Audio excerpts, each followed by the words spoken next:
بسم اللہ الحمدللہ اللہ اکبر مشکل کائنات مشکل نہیں آخون زیادہ دین و اسلام قبول کیجیے۔ بہت اچھا لگتا ہے میں اپنے اللہ کی اپنے رسول کی محبت میں جو کچھ کر رہا ہوں میرا رب قبول کر لے، مجھ سے راضی ہو جائے، آپ سے بھی راضی ہو جائے۔ سب سے پہلے میرا ایڈریس نوٹ کر لیں، میرے پروگرام کو لائک کریں، شیئر کریں، سبسکرائب کریں، سب جگہ پھیلا دیں۔ میں کراچی میں بیٹھتا ہوں، حیدرآباد 4 مینار چلوں گی ساتھ سیلانی والے، ہم دونوں ایک ہی گلی میں۔ سیلانی سے 50 قدم آگے آ جاؤ، دائیں ہاتھ کو بورڈ لگا ہوا ہے الحاج اخون زیادہ دین محمد کا، وہیں اوپر آ جائیں۔ صبح 11 سے رات 8 کا ٹائم روزانہ کو ہوتا ہے، اتوار کے دن صبح 10 سے 2 کا ٹائم ہوتا ہے۔ آج کا قرآن یہ ہے کہ جو حاملہ خواتین ہوتی ہیں، جو بچیاں جن کی نئی شادی ہوتی ہیں وہ ہیں، یا بڑی عمر کی عورتیں جو بھی ہوتی ہیں، اکثریت میں خون کی کمی رہتی ہے۔ جیسے وہ حمل سے ہوتی ہیں ان کا خون کم ہونا شروع ہو جاتا ہے، وہ سارے ٹوٹے کر لیتے ہیں، لیکن کچھ کام میں بتا رہا ہوں اس پہ بھی عمل کر لیں۔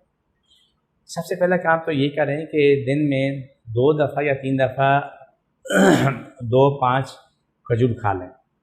کھانے کے بعد اس پہ تھوڑا سا دودھ پی لے کریں۔ جب دودھ پئیں گے تو آپ کے خون کی کمی پوری ہوگی، لیکن یہ یاد رکھو یہ خالی پیٹ کھانا ہے، یہ کھانا کھانے کے بعد نہیں کھانا۔ ایسا نہ ہو کہ پیٹ یہاں تک بھر کے کھانا کھایا، بعد میں کھجور کھا لی پھر دودھ پی لیا، یہ غلط ہے۔ آپ جب نے کھانا نہیں کھایا ہو تو اس وقت 2 سے 5 کھجور کھا لیں اور اوپر نیم گرم دودھ پی لیں، بہت تیز گرم دودھ نہ پئیں، اور اس کے 2 گھنٹے بعد کھانا کھائیں۔ یہ روز کی روٹین بنا لیں۔ اور اگر کسی کو اگر الٹی کا معاملہ حل نہیں اور الٹیاں اس کی مسلسل ہو رہی ہیں تو اس کے لیے میں نسخہ بتا دیتا ہوں ساتھ ساتھ۔ جن بچیوں کو عورتوں کو امید میں ہونے کے بعد ان کی الٹیاں نہیں رکتی تو اس کے لیے یہ نسخہ یہ ہے کہ آپ پانی ٹھنڈا یخ کریں، ٹھنڈا یخ کر کے وہ پانی ان کے دونوں پاؤں کے پہلے اوپر 3 دفعہ چھینٹے ماریں، اور 3 دفعہ چھینٹے ان کے پاؤں کو نیچے ماریں، ان کے میدے پہ ماریں، سر پہ ماریں، پیچھے مار دیں، اور چند سیکنڈ میں الٹی اس کی انشاءاللہ تعالیٰ بند ہو جائے گی۔ یہ ایک ٹوٹکا جو میں آپ سے شیئر کی ہے۔ دوسرا مسئلہ ہے کہ اگر کسی کو پھر بھی اگر کوئی شکایت رہ جاتی ہے کہ اس کی خون کی کمی پوری نہیں ہوتی، اس کا ایک نسخہ دوسرا ہے۔ آپ سیب کا جوس نکالیں، لیکن سیب جو ہے نا ایک ہوتا ہے وہ کہہ رہا ہے جتنا جو بھی جوس آپ سیب لیں جس میں جوس نکل رہا ہو، خالی گودا نہیں، جوس والا سیب کوئی بھی لے لیں، اس کو دھو کے اس کا جوس نکال کے 2-4 قطرے اس میں لیمو کا جوس ملا دیں، زیادہ نہیں، 2-4 قطرے ان سے فوراً پلا دیں۔ اس سے ان کو فوراً فائدہ ہونا شروع ہو جاتا ہے۔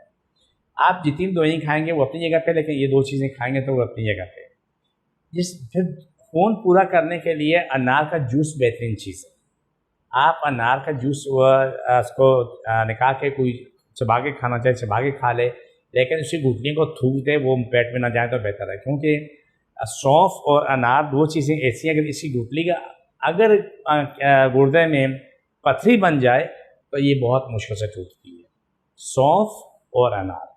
تو کوشش کریں کہ آپ چوس کے اسے پھینک دیں یا اس کا جوس نکال کے پی لیں، یہ بڑی آسانی ہو جائے گی۔ اس کے جوس نکالا، اس کے چھان کے پی لیا، اللہ خیصلہ آسان ہو جاتا ہے۔ یہ وہ معاملہ ہے جو آپ کی زندگی آسان کرتا ہے، لیکن یہ نہیں کہ آج پی لیا کل پی لیا جان چھوٹی، ایسا بالکل بھی نہیں ہے۔ یہ 2-4 مہینے پیتے رہنا، لیکن ہر 3-4 مہینے اپنا بلڈ ٹیسٹ کراتے رہنا کہ آپ کو کیا کچھ بہتر لگ رہا ہے۔ یہاں ایک جھگڑا اور کھڑا ہوا ہے، بہت بڑا جھگڑا ہے۔ وہ جھگڑا یہ ہے کہ کچھ عورتیں جو امید سے ہوتے ہی ان کو شوگر ہو جاتی ہے، جو بہت بڑا جھگڑا ہے، وہ بچے کی پیدائش کے بعد شوگر ختم ہوتی ہے۔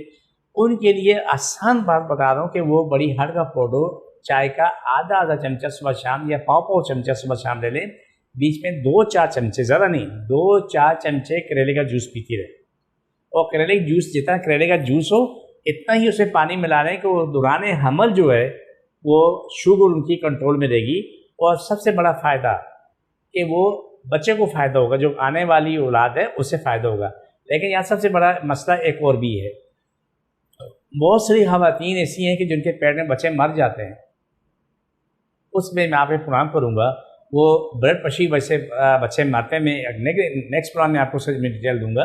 ابھی تو میں نے آپ کو یہ بتایا کہ جن کا دوران حمل جو خون کم ہوتا ہے، میں اگلے پروگرام میں آپ کو بتاؤں گا کہ بہت سی خواتین آتی ہیں، بچیاں آتی ہیں جن کی پہلا بچہ دوسرا بچہ ان کے پیٹ میں بچے مر گئے، کیونکہ بی پی اتنا ہائی ہوا کہ ان کے گردے بھی خراب ہوئے، بچہ بھی پیٹ میں مر گیا۔ اس میں آگے میں پروگرام کروں گا۔ ابھی پروگرام کا آخری حصہ شروع ہو رہا ہے، جس کو جہاں تکلیف ہے شوگر والوں کے لیے یاد رکھو، ایک ناف پہ، ایک پیٹھ پہ، پھر ایک دفعہ ناف پہ اور معدے پہ یاد رکھنی ہے۔ بسم اللہ الرحمن الرحیم، صلی اللہ علیہ وسلم، اللہ صاحب کی تکلیف ماری جن جاتے مشکل چھنے ختم شفا ملے مکمل شفا ملے۔ چھوڑو دوبارہ پکڑو، چھوڑو دوبارہ پکڑو، چھوڑو دوبارہ پکڑو، سب